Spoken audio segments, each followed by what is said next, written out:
Salut toi, comment que ça va? Eh oui, nous ça va, on est en train de chanter avec Jackson. Lesbienne, mets un sourire à ton accueil. Oui, c'est la chanson de Tahiti, ça, mon petit bébé.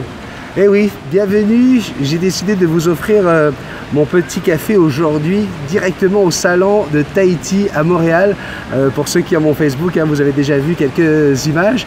Eh bien aujourd'hui nous sommes ici entourés de ce décor polynésien et forcément ben voilà, c'était une façon un peu plus exotique de vous dire bonjour. Alors comme je le fais ici, je souhaite la bienvenue à tous les visiteurs en tahitien. Alors je vais le faire avec toi, tu vas apprendre un peu le tahitien. Ça veut dire tout simplement bienvenue, merci d'être ici dans ce grand centre commercial qui est le complexe Desjardins. Donc voilà, je vais pouvoir commencer à lire vos petits messages parce que vous êtes très nombreux à nous avoir écrit. Mais avant, bien sûr, je voudrais absolument saluer tous les gens qui sont proches ou même éloignés, les familles de tous nos amis des îles dans les Caraïbes, bien sûr. On parle de la Guadeloupe, des Antilles françaises, on parle de Saint-Barthélemy, Saint-Martin. Aujourd'hui, c'est Porto Rico qui est touché. Et vous le savez, ce n'est pas terminé encore une fois puisque José va débarquer pour ce week-end. Donc voilà, pour tous ces gens-là, on va leur dire à quel point on est solidaire avec eux par la pensée et on suit ça de près. Et bien sûr, si on peut faire quoi que ce soit, on le fera. On va pouvoir commencer par les premiers messages avec un très très joli message ici qui me dit « Coucou, que j'aimerais être comme toi, toujours plein de joie et de bonne humeur positive. » C'est Valérie Galizi qui m'écrit ça. Elle me dit « Mon fils m'a promis que lorsqu'il sortira de prison... » Et oui, pour des affaires de drogue, le fils de Valérie est en prison. Elle voulait que j'en parle sur la chaîne. Il me dit qu'il n'y retournera jamais. Est-ce que je dois le croire? Est-ce que je vais foncer? Elle a envie de foncer. Elle me dit, je vais foncer pour le sortir de là et aller me payer un deuxième avocat. Même si ça va être dur, même s'il va falloir serrer la ceinture, je vais tenter. Et elle demande de vous en parler pour que vous puissiez la conseiller. Est-ce que c'est une bonne chose lorsque votre enfant a été mêlé à des histoires de drogue et de trafic? Est-ce que c'est une bonne chose alors qu'il me semble même que c'était une récidive? Est-ce que c'est une bonne chose de le faire sortir tout de suite? Ou est-ce que c'est peut-être bien de lui apprendre que voilà, la vie n'est pas facile de l'autre côté et de lui couper complètement l'envie d'y retourner? Allez-y, n'hésitez pas à la conseiller, mais surtout réconfortez-la parce que c'est très difficile ce que vit Valérie, parce que c'est pas qu'un garçon, mais ce sont ses deux fils qui se sont retrouvés embarqués dans un trafic. Je vais saluer bien sûr José. Alors José, c'est souvent Laetitia qui est écrit avec ce nom-là. Hello Benny, Miss Jackson et tous les amis, c'est Laetitia. Ben voilà. En effet, être indépendant, c'est pas toujours facile. Vous savez, on a eu un sujet dans le café numéro 108 ou 107, je sais plus, où on a parlé des gens qui sont pas tentés, des gens qui se débrouillent tout seuls. Et elle aussi, avec son mari, elles ont décidé de monter leur propre compagnie. Beaucoup pensent qu'effectivement, être indépendant, c'est la belle vie. Mais il y a le côté des lois sociales, les gentils impôts qui n'y vont pas de main morte pour nous, tous les indépendants. José, après 30 ans, en tant qu'ouvrier du bâtiment, a décidé de créer sa propre entreprise générale de construction il y a 6 ans. Maintenant, et je croise les doigts car tout va à merveille. Mais je m'occupe de tout l'administratif, les devis, les factures, etc. J'avoue que même si ce n'est pas toujours évident, car nous ne pouvons pas nous dire tiens, demain on prend congé car il faut gérer nos chantiers, plus notre personnel, et nous ne souhaitons pour rien au monde redevenir dépendants d'un employeur à nouveau. Gros bisous à vous tous et bisous à vous deux, Letty et José. Post-Christum, pour ceux qui se posent la question, ma moitié José a 50 ans et moi 37 ans. Je trouve ça merveilleux de comment vous vous ouvrez sur cette chaîne, comment de plus en plus vous nous parlez de votre intimité. J'adore ça, ça montre qu'il y a vraiment un sentiment de confiance entre vous et moi, entre toi et moi et entre vous. Alors, je voulais vous dire qu'on est dans le complexe Desjardins qui a donc été transformé en véritable petit village polynésien où vous allez retrouver ici un tatoueur marquisien. Quasiment, vous allez pouvoir vous faire tatouer ici sur place. Ça a été pendant 3 jours d'ailleurs énorme le nombre de personnes qui ont demandé de se faire tatouer. Il y a des produits typiques de la Polynésie comme le noni. Hein, le noni est un produit antioxydant, anti-vieillissement, qui permet de soigner des maladies comme le diabète, qui permet d'aider aussi pour le cholestérol, enfin bref, qui peut soigner énormément de maladies. Nous avons la vanille polynésienne qui a reçu une médaille d'or en 2013, la médaille d'or de Paris, comme étant la vanille de meilleure qualité. Pourquoi? Tout simplement parce que nous sommes les seuls à cultiver la vanille jusqu'à maturation. Ça permet d'avoir une vanille goûtue, bref. Encore une fois, si vous allez acheter de la vanille, nous avons de très très belles vanilles dans d'autres pays. Madagascar est reconnu pour avoir une très belle vanille, mais on est toujours en dessous du niveau de qualité de la vanille de Taha, l'île vanille en Polynésie. Vous avez ici aussi également Raphaël. Raphaël est un Toa. Toa en marquisien, ça veut dire guerrier. Et il est arrivé ici, il a sculpté un tiki à partir d'un bois qu'on a trouvé ici au Canada. Un tiki, c'est un dieu, c'est ce qu'on appelle communément un totem. Un totem qui a été sculpté depuis vendredi. Regardez le résultat, vous allez voir, en 3 jours, ce qu'il a été capable de faire. C'est quand même une statue d'1,50 m de haut, très très lourde, et il a fait un travail exceptionnel. Et d'ailleurs, sur les images que vous voyez maintenant, il y a plusieurs petits totems, plusieurs petites sculptures de Raphaël, et on proposait à nos visiteurs de pouvoir les personnaliser. Alors bien sûr, la perle de Tahiti est présente ici, on est obligé, on ne peut pas faire un salon Tahiti à Montréal sans la perle, et ce sont nos partenaires Tahiti Pearl Market qui sont là avec des idées de bijoux et même d'accessoires aujourd'hui. Vous savez que l'élément principal de la perle est la nacre, et chez Tahiti Pearl Market on a décidé de travailler la nacre et de pouvoir aller sur différentes idées de bijoux, de bibelots, de stylos, des stylos complètement en nacre, des choses magnifiques. Et forcément, écoutez, c'est vraiment pour le bonheur des yeux, le bonheur du toucher, parce que c'est une matière noble que vous allez découvrir avec la nacre. Ici, vous avez également des gens qui proposent des stylos dans les 30 essences de bois polynésien. Et pour permettre de vivre ce rêve, forcément, qui dit aller dans les îles dit prendre un avion. Et j'ai dit le mot rêve, j'ai dit le mot avion. Vous voyez, en polynésien, pour dire avion et tout ce qui vole, on dit manou. D'accord? Un perroquet, c'est un manou. Oui, oui, c'est un oiseau. Et puis j'ai dit rêve. Du coup, pour dire avion, on dit manou, reva, tout simplement. Et Totato Manu Reva, c'est notre compagnie aérienne polynésienne qui s'appelle Air Tahiti Nui, qui permet de partir à partir de Paris, New York, Los Angeles, Tokyo, d'aller vers la destination Polynésie française et d'aller découvrir nos îles magnifiques.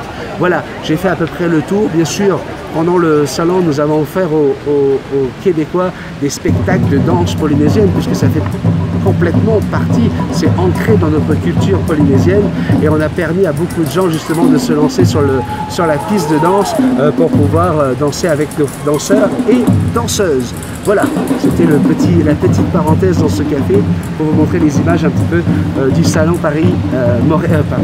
Tahiti Montréal. Voilà.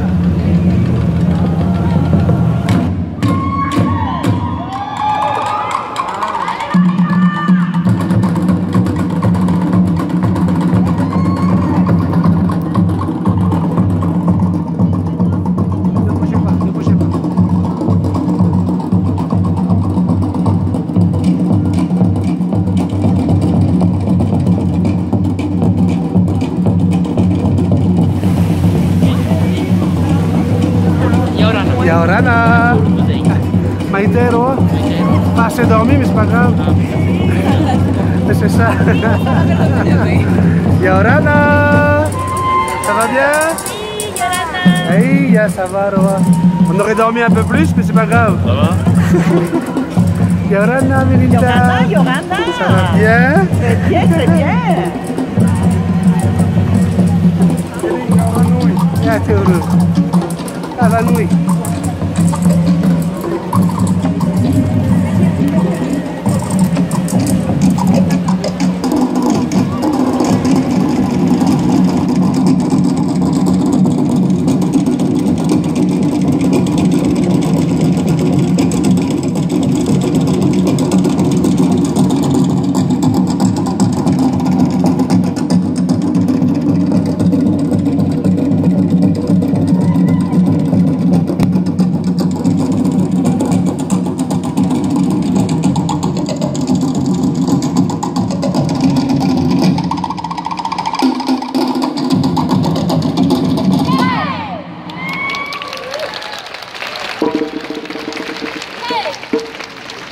Allez, on continue avec nos petits messages. Magali Garnier, vous savez, notre dessinatrice, hein, celle qui a dessiné Jackson. Salut tout le monde, super ta réflexion sur les métiers et les travailleurs autonomes. Comme tu dis, on voit toujours l'herbe plus verte ailleurs. C'est vrai, hein, quand on est dans l'administration, on dit ouais, j'aimerais bien être autonome parce qu'au moins tu peux décider quand tu veux, rentrer quand tu veux, faire ce que tu veux. Tu n'es pas dans un carcan administratif. Mais quand on est autonome, on se dit vous en avez de la chance, vous, d'être dans l'administration, d'avoir la sécurité de l'emploi, d'avoir la sécurité des retraites, etc. C'est bien vrai ce que tu viens de dire, Magali. Ça ne sert à rien d'être jaloux, dit-elle. Tu as bien raison, encore une fois. En plus, chacun est libre de changer. Pour ma part, j'ai été instite et maintenant je suis dessinatrice. Voilà quelqu'un qui est passé de l'administration à un travail artistique. Intermittente du spectacle. J'ai perdu la garantie d'un emploi à vie. D'ailleurs, je serai au chômage en octobre. Trotte. Il me semble même que j'ai lu un message quelque part, il me semble que c'est toi, sur Facebook, parce que oui, je ne réponds pas à vos messages sur Facebook parce que j'ai pas le temps, mais je survole quand même tous vos messages et je ris de vous lire, je ris lorsque je vois une vidéo avec un perroquet avec une cuillère en bois, et Laurent Delicato qui dit « Tiens, t'as un badaboum toi aussi ?» L'autre personne qui dit « C'est quoi le badaboum ?» Écoutez, enfin bref, j'adore vos conversations, je vous suis, je fais attention à vous, ne vous inquiétez pas. Donc, il me semble que Magali, sur Facebook, disait que tu cherchais un endroit, un appartement, quelque part. Enfin bref, suivez un petit peu Facebook et aidez Magali si elle a besoin de vous. Mais j'y ai gagné beaucoup de liberté, hein, d'avoir quitté l'éducation pour faire son rêve, réaliser son rêve de dessinatrice. Je ne regrette pas du tout mon choix malgré le côté aléatoire. J'ai beaucoup de collègues auto-entrepreneurs et c'est vrai ce que tu décris. Ça n'est pas toujours rose et ça demande beaucoup d'énergie. Des bisous à tous les passionnés de la chaîne. Gros bisous Magali. Oui, c'est Magali mon bébé. Depuis le temps que je suis là, je ne me suis pas présenté. Bonjour, je m'appelle Ilona. Ilona et je vis à Dijon. Je me sens petite car je n'ai que 12 ans et je rêve d'avoir un hara. Le plus tard possible, bien sûr, après mes 18 ans. Et donc, pour commencer, je vais prendre une perruche à collier. Bisous à la team. Donc, on souhaite un gros bisou à la team. Tenez, viens voir. Tu vas être sur notre petit café YouTube. Je vous présente notre tatoueur. Dis comment tu t'appelles. Je m'appelle Nico. Bah voilà, vous avez... Le Temolei Tattoo. Oui, exactement. Il vient de vous parler en marquisien, mesdames et messieurs. Et c'est lui que vous avez vu sur les images en train de tatouer sur le bras, là. C'est lui que vous avez vu en train de travailler. Et Nico, on se voit tout à l'heure. Tu vas faire une belle photo avec Jackson. Ah bah oui. Hein, Jackson sur l'épaule. Elle va te tatouer, tu vas voir, avec son bec. Attention. Oh, attention. Allô. Allô, ouais, ça va. Oui, Jackson. Il y a tout le monde qui va vouloir prendre des photos avec toi, mon bébé. On salue Frédéric Roussel. Salut ma petite Frédéric, comment vas-tu? Bonjour tous les deux. De voir Jackson en gros plan, je me demande comment fonctionne la langue des perroquets. Oui, Jackson, viens voir, regarde, comme ça. Alors voilà, vous voyez Jackson en gros plan, là vous voyez sa langue. Eh bien, c'est pas compliqué. La langue du perroquet lui sert aussi d'œsophage. À l'intérieur de la langue, vous avez un trou, d'accord? Et donc, le perroquet va jouer, va casser ses graines en appuyant sur le haut du bec et il va le relancer à l'intérieur de sa langue, qui est le début de l'œsophage et qui va lui permettre d'avaler ses graines, d'avaler ses ingrédients, d'avaler tout ce qu'elle mange. Donc voilà comment fonctionne la langue. Alors là, j'ai été très rapidement. Hein. Je suis sûr que vous allez avoir d'autres renseignements si vous allez faire des recherches un peu sur Internet. Elle est très différente hein, des autres animaux, c'est sûr. La langue des perroquets n'a rien à voir avec les autres animaux, c'est sûr. Mais par contre, quasiment tous les oiseaux ont le même procédé, même processus. C'est la même morphologie pour la langue. Je salue Seb. Salut Seb, comment vas-tu? Bonjour toi qui me dis bonjour à notre mascotte internationale. On parle de toi, ma petite fille. Mais aussi salutations à tous ceux qui sont devant leurs écrans. Salut toi. Salut toi. Salut toi. Hey, salut toi. Oui. Le 542e aussi là-bas. Oui, qui nous regarde. Non, mais t'es pas obligé de te mettre derrière le rideau. Voilà, sors du rideau. Voilà, comme ça on peut te voir. Il est con, hein? Non, j'en retire. J'ai le retire. Ça y est. J'ai une question concernant la couleur de nos vêtements par rapport aux oiseaux. Très bonne question, hein, parce qu'il finit en disant que c'est une question stupide, mais ce n'est pas du tout stupide. Il me dit, donc, une question concernant la couleur de nos vêtements par rapport aux oiseaux. Je vois que tu as des vêtements de couleur vive et je me demande si cela a une incidence positive, neutre ou négative sur le comportement des oiseaux. Premièrement, si j'ai décidé de me mettre avec des t-shirts fluo, c'est parce qu'on était rentré dans la zone d'été et je voulais avoir des couleurs un peu plus vivantes, un peu plus affirmées pour la chaîne. Je trouvais ça plus sympathique que de me voir habillé tout en or. Si vous allez voir les premiers cafés, c'est une catastrophe. L'éclairage est pourri, je suis habillé pourri, enfin bref, tout était pourri. Mais n'empêche qu'on est là aujourd'hui. Mais j'avais décidé de mettre des couleurs. Je prends un exemple. Lors de l'apprivoisement d'une calopsite, dans mon cas prochainement, dois-je mettre le même t-shirt lors des séances? Très bonne idée. Très bonne idée parce qu'à chaque fois que tu vas aller voir cette calopsite, c'est certain que la couleur de ton t-shirt va tout de suite lui rapprocher de toi, va lui dire qui tu es. Donc oui, c'est une très bonne idée. Oui, les perroquets aiment la couleur. C'est pas pour rien que la nature les a peints de toutes les couleurs. C'est justement pour s'attirer les uns les autres et puis pour se donner des signaux. Hein. Il faut rappeler également que dans la nature, des couleurs comme le rouge par exemple, sont des couleurs qui sont là pour faire peur aux prédateurs, pour impressionner. Donc oui, les couleurs sont importantes et le fait de mettre la même couleur à chaque fois que tu vas aller rencontrer ton futur oiseau, ce serait une très bonne idée de porter le même t-shirt. Les couleurs vives, bien sûr que ça éveille un oiseau. Un oiseau est là pour vraiment les contrastes, à la possibilité de voir vraiment les différences dans les couleurs. Donc n'hésite pas, portez des couleurs fluo. Vous allez voir que c'est la gaieté, hein, vous apportez de la lumière autour de vous. Les gens vont certainement apprécier ça. J'essaie de faire le plus vite possible, mesdames et messieurs. On continue avec Aurore. Bonjour Benny et la belle Jackson. Coucou les amis, je voulais simplement vous remercier pour tous ces moments de bonheur et de partage. Bisous, à bientôt. En fait, Benny, si tu passes par la Lorraine, moi aussi je t'invite. Oh, c'est tellement gentil, Aurore. Mais seulement si Jackson vient avec toi. Il aime. Mais non, parce que c'est pas sûr que je puisse l'amener. Vous imaginez prendre l'avion avec un oiseau? C'est un stress énorme. Un stress énorme. C'est certain que si je viens en France, dans l'idée de Niki Tasman et pour la chaîne, je ferai ce qu'il faut pour l'amener, mais à condition qu'elle puisse rester avec moi en cabine, dans une cage de voyage ou quelque chose. Mais c'est sûr que si on doit la mettre en soute, hors de question que je fasse voyager mon oiseau dans la soute de l'avion. Valérie Baloé. D'ailleurs, il va y avoir des photos des oiseaux de Valérie à la fin de cette vidéo. Coucou Benny et Belle Jackson, grosse pensée pour les victimes d'Irma. Les images de ce paysage totalement dévasté m'attristent.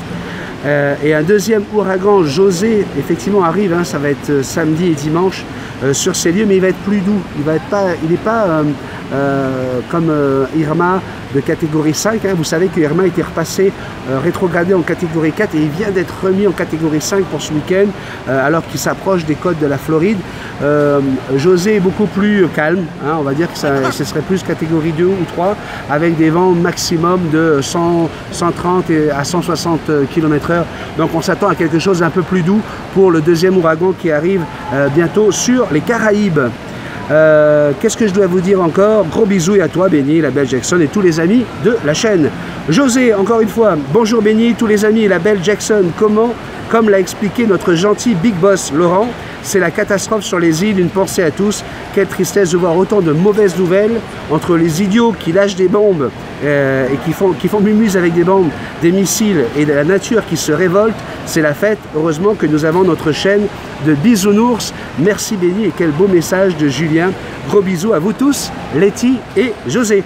Valérie Ribeiro, coucou Benjamin et Jackson, très bon conseil hein, pour la pince à plume de sang. Oui, vous avez vu, on a fait un tuto, j'ai fait un tuto spécial sur la pince à utiliser. Hein, c'est une pince hémostatique droite qu'on utilise en chirurgie pour pouvoir enlever la plume de sang au cas où ça vous arrive. Ça peut sauver votre oiseau. Donc c'est bien, Valérie Ribeiro nous félicite pour cela. Panique.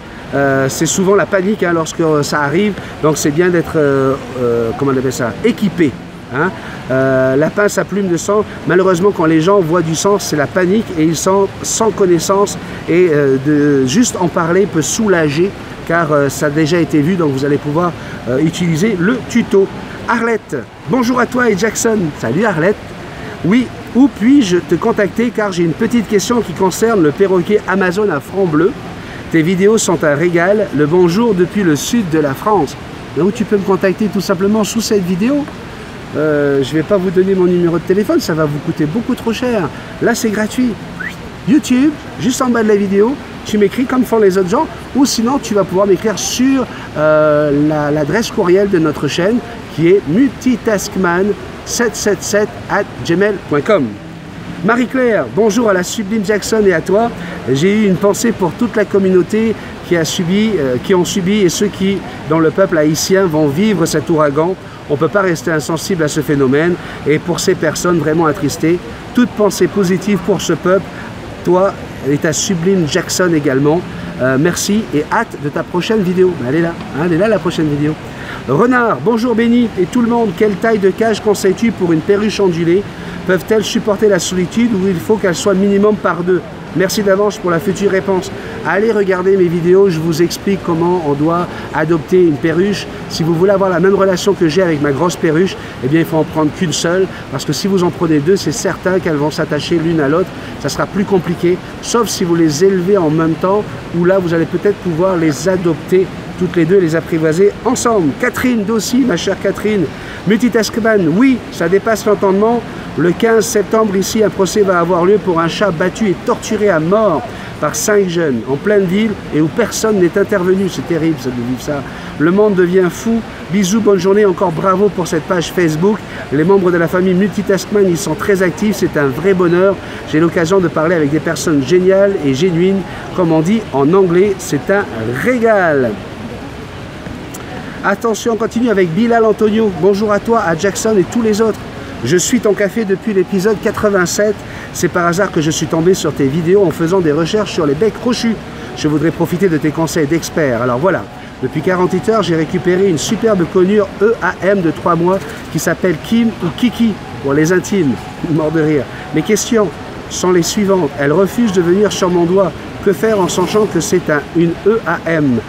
EAM, élevée à la main, ça ne veut rien dire. Selon combien de temps après avoir été élevée à la main, elle est restée dans une cage. Si elle a été dans une cage où les enfants sont venus taper sur la vitre, si elle était en relation avec une autre conure et puis qu'elle se sent transmis la peur de l'humain, EAM ou peu EAM, tu vas voir que ça va être compliqué là. Quand je l'ai dans la main, elle pince et se débat. Que faire? Déjà là, il va falloir l'habituer tout doucement à la main. La garder sur ton épaule et approcher la main tout doucement. Essayer à un moment donné, lorsque la nuit tombe, de la prendre et de la mettre au creux de ta main, lui faire des bisous pour pouvoir la rassurer, pour lui montrer que la main est un moyen de protection, d'accord, pour plus qu'elle en ait peur. Tout ça, c'est dans nos vidéos, hein. Il y a un moment donné où je vais être obligé, parce que vous êtes trop nombreux à m'écrire, à filtrer vos questions. Si elles ont déjà été traitées sur la chaîne, vous allez devoir aller les regarder. Alors oui, je sais que les cafés, on porte juste des numéros, mais ça fait partie du jeu. Hein? On veut qu'on soit le plus nombreux possible à se retrouver autour du café, parce que dans chaque café, je parle de sujets différents. Et si jamais je commençais à mettre plume de sang, comment tenir un perroquet, etc. Je suis persuadé qu'il y a des cafés qui vont être plus vus que d'autres, juste parce que vous allez chercher ce qui vous intéresse. Et c'est vraiment pas le but du café. Le café, c'est pour être tous ensemble et parler de tout et de rien, pour garder le même état d'esprit, que tout le monde sache de quoi on parle. On est une bande de copains et c'est comme ça. Quand je vais la chercher dans sa cage, je tends ma main en l'appelant gentiment, mais rien à faire, elle recule. Ne jamais mettre la main dans ta cage. Imagine que tu sois l'oiseau et qu'il y a ça qui t'arrive devant toi. Ça qui t'arrive devant toi. Elle n'a pas encore créé le lien avec toi. Ça peut prendre 6 mois pour créer ce lien.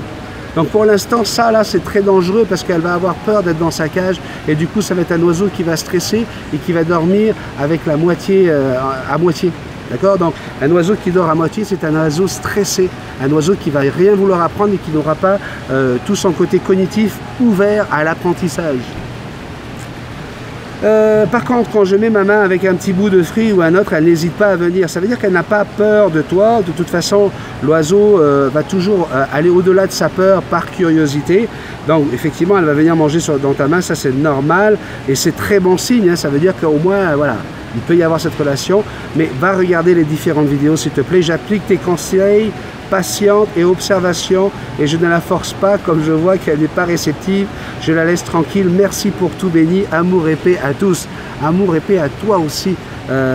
Et je te souhaite de réussir, mais Vraiment, la patience va être encore aiguisée là, hein. On va te l'aiguiser au maximum. Pacoge, salut Benny, je te souhaite plein de bonheur et de réussite dans ta vie, plein de santé. Cependant, j'avais une question, quel est le genre de perroquet qui ne fait pas trop de bruit et que je pourrais me procurer? Car j'ai toujours voulu en avoir un. Alors c'est pas compliqué. Regarde cette photo, là t'en as un. Ou encore celui-là. Ça c'est le genre de perroquet qui fait vraiment pas du tout de bruit. Lui aussi est pas mal. Sinon si tu veux aller dans le très gros, hein, genre Ara, tu as celui-là aussi. Non, je veux pas me moquer de toi. Et si tu veux un perroquet qui ne crie pas, qui ne vole pas, qui fait pas caca, etc., achète-toi un poisson. Oui. Le poisson que je vous ai montré est effectivement un perroquet, mais c'est un perroquet d'eau de mer. Allez, on va finir avec les photos. On a des photos que Valérie Baloé nous a envoyées. Bonjour Benny et Belle Jackson, voici quelques photos de mes bébés. Désolé pour la qualité des photos, mais je n'ai pas un bon appareil. Mais mes oiseaux restent très beaux quand même. Le caca Ricky, c'est Pikachu, toujours en manque de câlin. La grande Alexandre, c'est Lizzie. Les deux colliers d'Asie, vert, pistache et kiwi, et le bleu Mozart. La calopsite, chipette, plumette, les calopsites, pardon, chipette, plumette, flash et arrow, et Rio. Le haranob, ah pardon, excusez-moi, je recommence. Les calopsites, c'est chipette, plumette, flash et arrow. Et Rio et le haranob. J'en ai d'autres, oiseaux, chiens et aussi poissons. Bisous et merci pour ta gentillesse. N'oublie pas de faire un gros câlin pour moi à Jackson. Et bien on va pas attendre plus longtemps. On va faire un gros câlin à Jackson tout de suite. Est-ce que vous voulez voir comment une jolie marquisienne peut être belle le matin au réveil? Vous voulez voir ça? Regardez, elle va venir avec moi sur notre chaîne YouTube. Allez, viens nous faire un petit bisou. Viens nous dire bonjour. Oh, viens avec ton titi. Oh, c'est incroyable. Regarde, regarde, Jackson. Une marquisienne qui vient avec un petit coco comme ça. C'est quoi ça? Bonjour. Présente-toi à la chaîne, s'il te plaît. Yolana, je suis Diana. Yolana veut dire bonjour en polynésien.